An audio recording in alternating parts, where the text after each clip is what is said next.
नमस्कार. नाते समाजाशी या विशेष कार्यक्रमामध्ये आपल्या सर्वांचं पुनश्च एकदा स्वागत. आजच्या या कार्यक्रमाचे मुख्य अतिथी राजेशजी अग्रवाल हे आपल्यामध्ये आज उपस्थित आहेत. Indian multipurpose trust for the blind अशी यांची संस्था आहे आणि ही संस्था अंध लोकांसाठी मागील 21 वर्षापासून काम करते. राजेशजी हे मुंबईचे आहेत. मरीन लाईन्समध्ये तिथेच व्यवसाय नोकरी करतात, तिथेच राहतात आणि त्यांची जर्नी ही अतिशय रोमांचक अशी आहे आणि ही सगळी आज आपण त्यांच्या तोंडून ऐकणार आहोत. त्यांच्या मिसेस प्रियाजी या सुद्धा आपल्यासमोर आज येणार आहेत.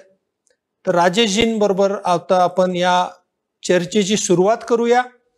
राजेश जी, आपका बहुत बहुत स्वागत है हमारे इस कार्यक्रम में. राजेश जींची जर्नी 21 वर्षाची आपण ऐकल्यानंतर आपणालाही रिअलाइज होईल की अंध लोकांची प्रॉब्लेम्स काय असतात आणि त्यांना जेव्हा आपण कनेक्ट होतो तर काय अडचणींना आपल्याला सामोरं जावं लागतं. तर राजेश जी, सबसे पहले मैं आपको ये पूछना चाहता हूं कि आपने इसकी शुरुआत कैसे की? आपको क्यों लगा कि ये ब्लाइंड अंध लोगों का एक ट्रस्ट होना चाहिए और इसमें हमको काम करना चाहिए, ऐसा आपको क्यों लगा? मैं 1988 में मैं बॉम्बे आया था जॉब के लिए और उसके बाद मैं मरीन लाइन में जॉब करता था और मेरे बाजू में प्रिया जी रहते थे. मुझे नहीं मालूम था वो ब्लाइंड है, उनको दिखता नहीं है या उनकी सिचुएशन क्या है. हम लोग मिले और हमारी दोस्ती हुई. उसके बाद हम लोग ने 1992 में शादी किया. तो 4 साल पूरा होने के बाद हम लोग अंबरनाथ शिफ्ट हो गए क्योंकि मेरा क्रॉकरी आइटम का बिजनेस था और मुझे बड़ा जगह चाहिए था. जब मैं अंबरनाथ शिफ्ट हुआ तो मुझे मेरे जो आसपास का एरिया था वहाँ पर काफ़ी ब्लाइंड लोग रहते थे, दिव्यांग लोग रहते थे. तो जब मैं कभी ऑटो से उतरने का, आने का, जाने का, तो मैं देखने का कि कोई किधर जा रहा है, कोई खड्डे की तरफ जा रहा है, कोई नाले में जा रहा है. तो मैं उनको बोलने का, बाबा आपको कहाँ जाने का है? बोलते हमको ठाकरे चाल जाना है, हमको सावन चाल में जाना है. तो वहाँ में उनको छोड़ने का है. तो तभी मैंने उनका घर देखा कि घर में कुछ भी सामान नहीं रहने का, बच्चे रो रहे हैं भूख से. बोले बाबा भूख लागली, बाबा भूख लागली. तो मैं देखने का कि उनके घर में वो छोटे से उसमें टोप में चावल रहने का और वो चावल में वो पानी डाल के वो बच्चों को देने का और खुद खाने का. तो जिस तरह से मैं हेल्प करते गया, उनको हेल्प करते रहने का. मेरे अपने से भी, मेरे दोस्तों को भी मैंने बोला कि इनको कुछ हेल्प करो. आप लोग किसी के यहाँ बर्थडे होता है या एनिवर्सरी होता है, आप इनको हेल्प करो. तो कुछ 2 साल के बाद ऐसा टाइम आया कि उनमें से जो एजुकेटेड लोग थे, जिन्होंने एमए किया था, डबल एमए किया था, वो बोले कि भाई आप इतना हम लोग को हेल्प करते हो, क्यों ना हम सब मिल के एक एनजीओ खोलेंगे और उसके बाद हम लोग, आप उनको ज़्यादा हेल्प कर सकते हो. तो तभी भी मैं उनको पहले तो ना ही बोला कि नहीं मेरे पास टाइम नहीं है, मैं नहीं कर सकता हूँ. तो बोले आप खाली हामी भरो, उसके बाकी का काम हम लोग कर लेंगे. ठीक है. तो पहला जो हमारा चर्चा हुआ था कि भाई संस्था का नाम क्या रखेंगे, पदाधिकारी कौन होंगे. तो वो पहले बोले कि नहीं आपका इतना अच्छा बिजनेस है, आपके बड़े बड़े क्लाइंट्स हैं, तो आप चेयरमैन आप रहोगे, आप बात करोगे तो ज़्यादा हमको बेनिफिट मिलेगा.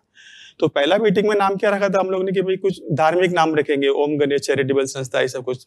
तो काफ़ी 3-4 मीटिंग होने के बाद हमारा ये हुआ कि ऐसा हम लोग ये करें कि जिसमें उनको धर्म से कोई भी वास्ता ना हो, किसी भी धर्म के लोगों को हम लोग हेल्प कर सकते हो.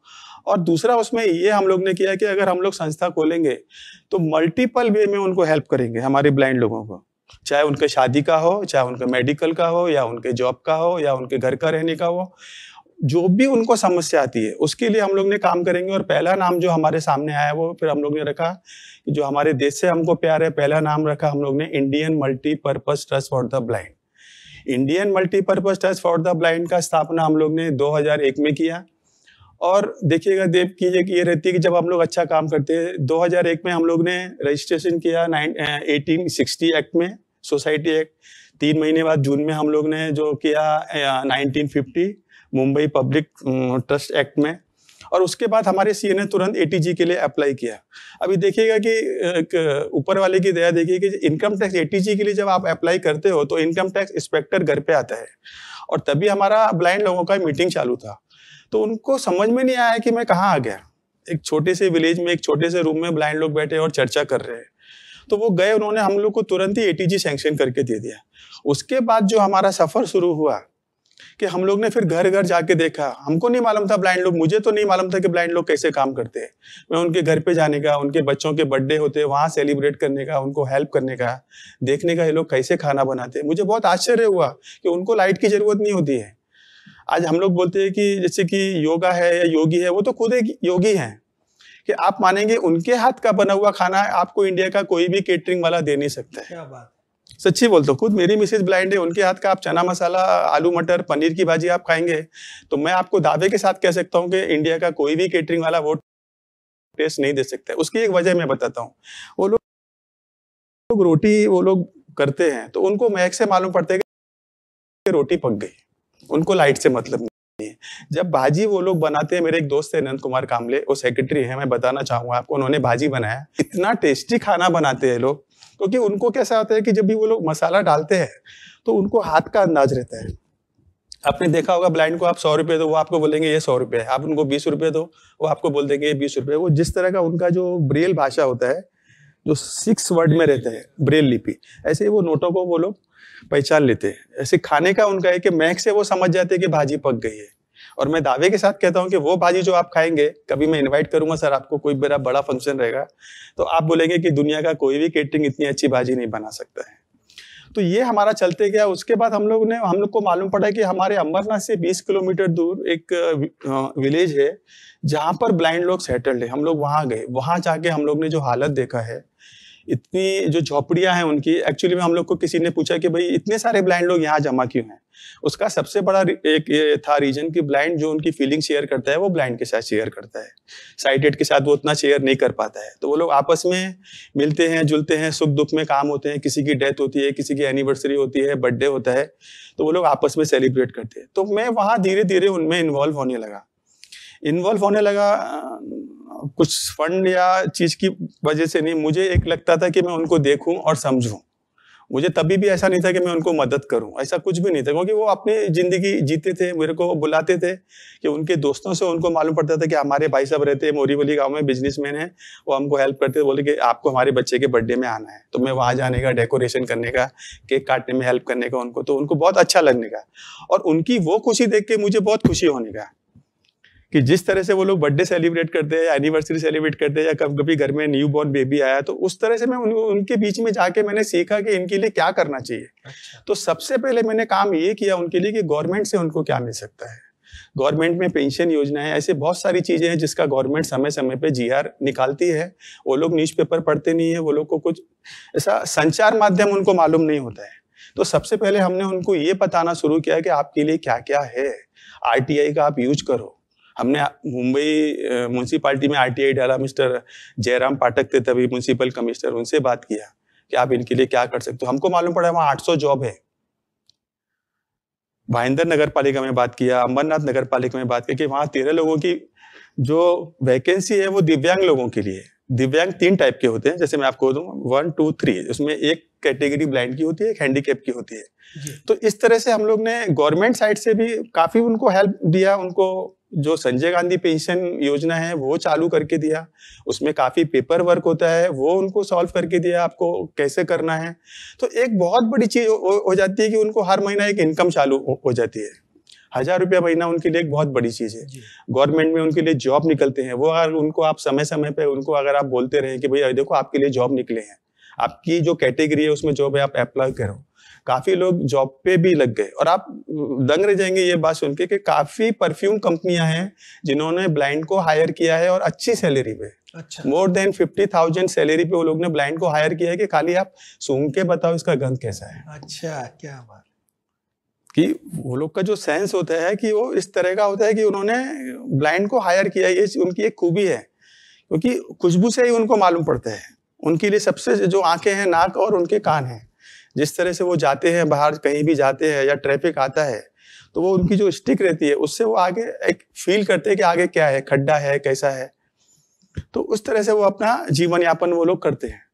तो जब हमने वो सब देखा उसके बाद ट्रस्ट को हम लोग ने इस लेवल पे लाया। और मेरी जो मिसेज हैं प्रिया जी, वो ब्लाइंड फील्ड में बहुत उनके फ्रेंड्स हैं, जब भी वो हॉस्टल में थी तो वो एकदम एक्टिव हो गई। एक्चुअली मैं बोलूँ तो मेरा इतना इसमें रोल नहीं है जितना उनका रोल है, प्रिया जी का रोल है, क्योंकि जो उनकी फ्रेंड्स थी वो उनको फोन करने का कि अभी आपकी संस्था है, आप हमको कैसे मदद कर सकते हैं। फिर हम लोग ने एक सिस्टोमेटिकल काम करना स्टार्ट किया, फंडिंग जमा करना शुरू किया और फिर जैसे भी उनको हेल्प कर सकते थे। सबसे खास बात ये है कि उनके जो बच्चे हैं वो ब्लाइंड नहीं होते हैं। एक दो केसेस मेरे सामने हैं जहाँ ब्लाइंड के बच्चे ब्लाइंड हैं, पर ज्यादातर केस में जो हमारे आज हम लोग मोर देन 5000 ब्लाइंड फैमिलीज में हम लोग काम कर रहे हैं। तो हमको एक दो फैमिलीज को छोड़ के किसी का ऐसा समझ में नहीं आया कि ब्लाइंड के बच्चे ब्लाइंड होते हैं। तो सबसे पहले हम लोग ने उनकी एजुकेशन के लिए काम किया। अभी के टाइम प्रेजेंट में हम लोग ब्लाइंड की शादी का देखते हैं कि उनको कैसे उनको शादी कराना, उनको सेटल्ड करना, उनके लिए जॉब का उनके लिए व्यवस्था देखना। सबसे बड़ी बात, उनके बच्चे क्या कर रहे हैं। बॉम्बे में बहुत सारे ऐसे दानवीर लोग हैं जिनको बोलते हैं कि आप ये बच्चे का फीस आप भर दो, ये बच्चे का फीस आप भर दो, ये ब्लाइंड को ट्रेनिंग लेना है, इसका ट्रेनिंग का आप भर दो। क्योंकि जैसे लोग बोलते हैं कि अरे ब्लाइंड को तो सब माफ है, ऐसा नहीं है। किसी को भी कुछ भी माफ नहीं है। इतना है, आपसे 2000 लेंगे पर उनसे 1000 लेंगे, पैसा सबको भरना पड़ता है। तो वो हम लोग एक मल्टीपल वे में काम करते हैं। अभी ये टाइम आया जो कोरोना, उसके बाद में मैं आपको आपके चैनल को मैं बताना चाहूंगा कि मार्च में ये जो कोरोना पैंडेमिक टाइम शुरू हुआ मार्च में, उसके बाद परिस्थिति ऐसी थी कि हम वहां जा नहीं सकते थे, वो वहां से हमारे पास आ नहीं सकते थे। एक फोन ही एक ऐसा एक माध्यम था जिसके बारे में वो आप भी थी हमको बोल रहे थे कि अभी एक गवर्नमेंट ने हमको ट्रेन में जाना बंद किया है, प्लेटफॉर्म पे जाना बंद किया। आपने देखा होगा पूना रेलवे स्टेशन पे बहुत सारे ब्लाइंड लोग टॉयज या लॉक चेन वगैरह बेचते हैं, तो वो उनका सब बंद था। तो भी हमको समझ में नहीं आ रहा था हम उनको किस तरह से हेल्प करें। एक डर भी था मन में, कोरोना बहुत फैल रहा है, किस तरह से। फिर लास्टली मैंने और प्रिया जी ने और हमारी पूरी टीम है जो 11 लोगों की, हम लोग ने एक फैसला लिया कि कुछ भी हो जाए ये टाइम हम लोग काम करेंगे। और आप यकीन मानेंगे कि ये जो कोरोना टाइम में हम लोग ने काम किया, हर वीक में हम लोग उनको फूड ग्रेन्स का ट्रक लेके जाने का, घर घर जाके उनको फूड ग्रेन्स का हम लोग पैकेट देने का, उनको मास्क देने का, उनको सैनिटाइजर देने का, उनको बताने का हम लोग ये सैनिटाइजर आपको कैसे यूज करना है, गैस के पास नहीं जाना है, सैनिटाइजर लगा के बाहर जाना है, बाहर से आपको, यानी कि जितना हम लोग को गाइडलाइन दे सकते थे उनको ये कोरोना टाइम में, फर्स्ट डे वो जो था हमारा मार्च से और आज तक उनको हम लोग देते आ रहे हैं। तो ये है Indian multipurpose trust for the blind का काम। और इसमें मेरी जो सहयोगी हैं, जो मेरी मिसेज हैं ये प्रिया जी, उनका बहुत बड़ा हेल्प है। मैं तो जस्ट वो बोलते हैं मैं कर देता हूँ, पर उनका जो पर्सनल टच है वो मुझे बहुत काम आता है। जब वो बोलते हैं कि देखो ये अनीता है, उसका ऐसा प्रॉब्लम है, ये सुनीता है, इसका ऐसा प्रॉब्लम है, तो वहाँ उनका मुझे बहुत हेल्प मिलता है। राजेश जी ने हजारों अंधों को आज तक मदद की है और करते रहेंगे, और इसके पीछे उनका कोई दूसरा उद्देश्य नहीं है, ये प्योर सेवा है और वो कर रहे हैं। और आज मैं ये बोलना चाहूंगा आपको कि राजेश जी की जो पत्नी है, जो अंध है, वो भी हमारे बीच आज उपस्थित है। हम उनसे भी आगे की बात करेंगे। नमस्कार मित्रांनो, आत्ता आपण बघितलं राजेशजींनी अंध व्यक्तींसाठी जे काम केलं ते सांगितलं आपल्याला।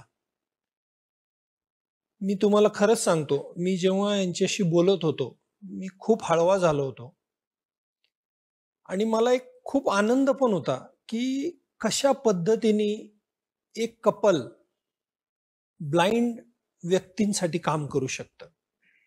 प्रियाजी आणि राजेश ह्या दोघांची जी जोडी आहे, जे कॉम्बिनेशन आहे, ते आपल्याला खूप जवळून समजून घ्यावं लागेल।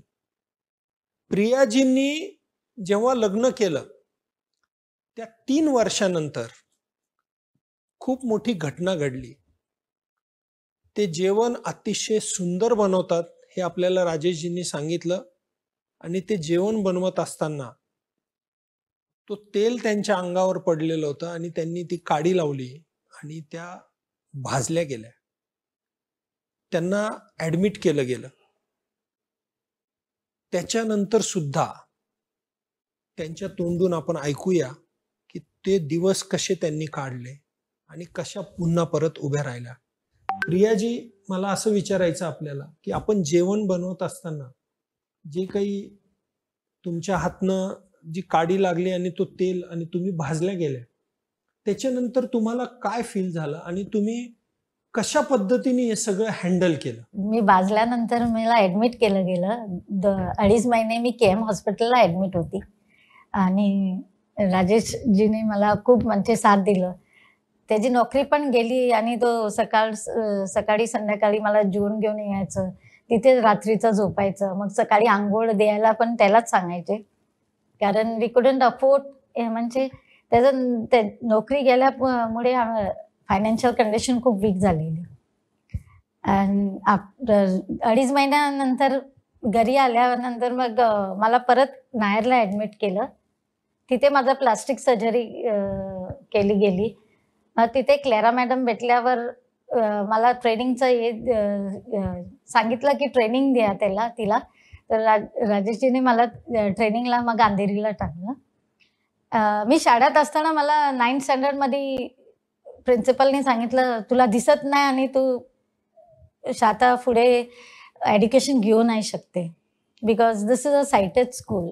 It was in Barreto high school in marine lines.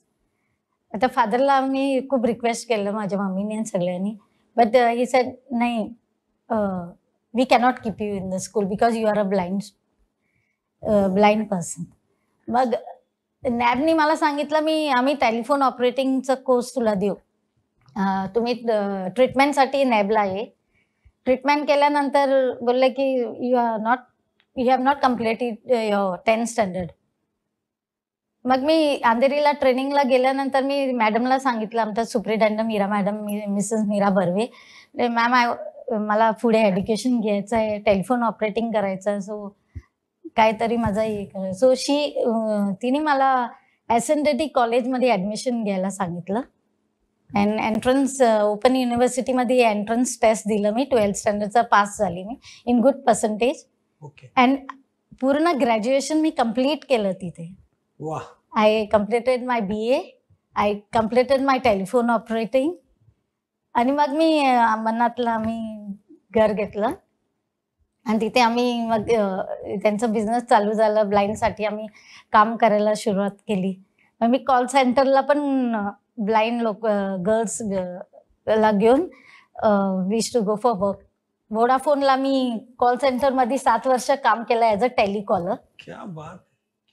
And आता आम्ही completely we are doing social work. म्हणजे आम्ही वांगणीला काम करते गावात. आणि माझे खूप ब्लाइंड फ्रेंड्स आहे, जे विडोज झाले आहे, त्यांचे हजबंड्स आता वारले आहे, त्यांचे छोटे छोटे मुलं आहे.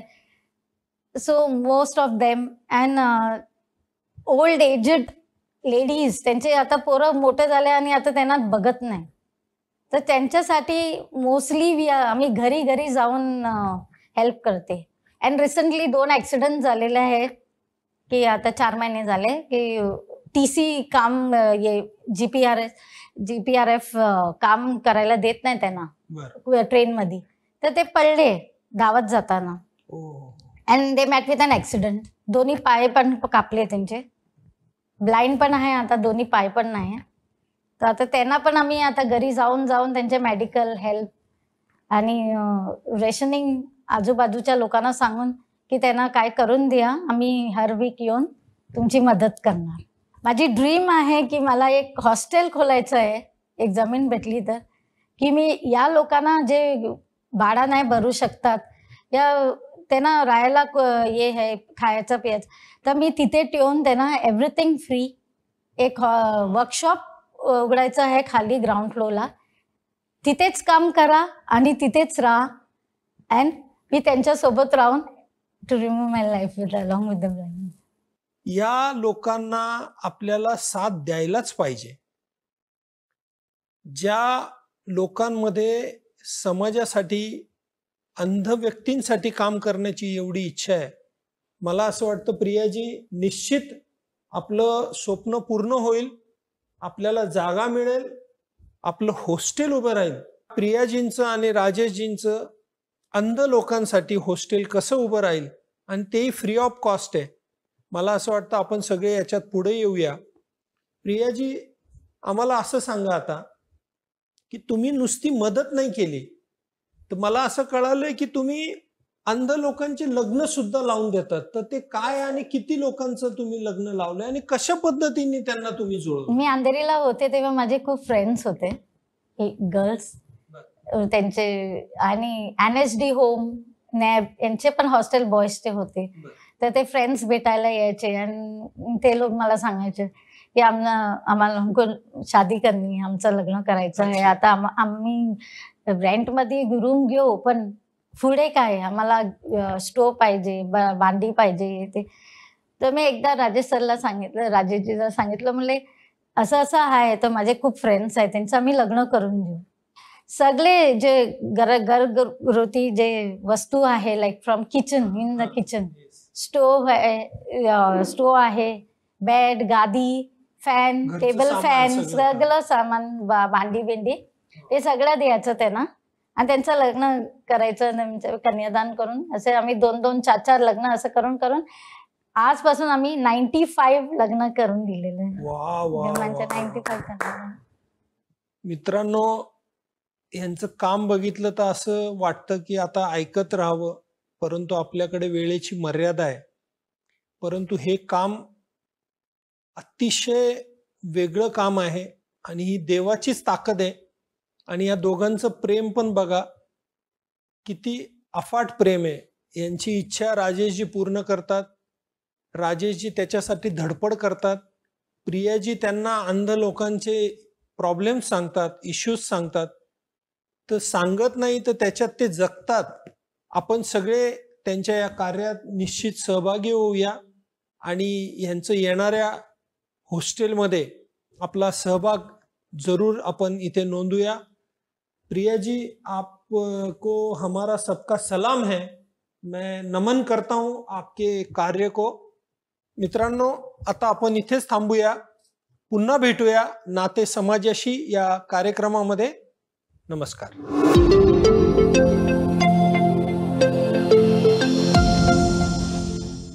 मुलं जेव्हा आपलं म्युझिक बनवतात तेव्हा त्यांना जीवनभर काही बनवत राहण्याचा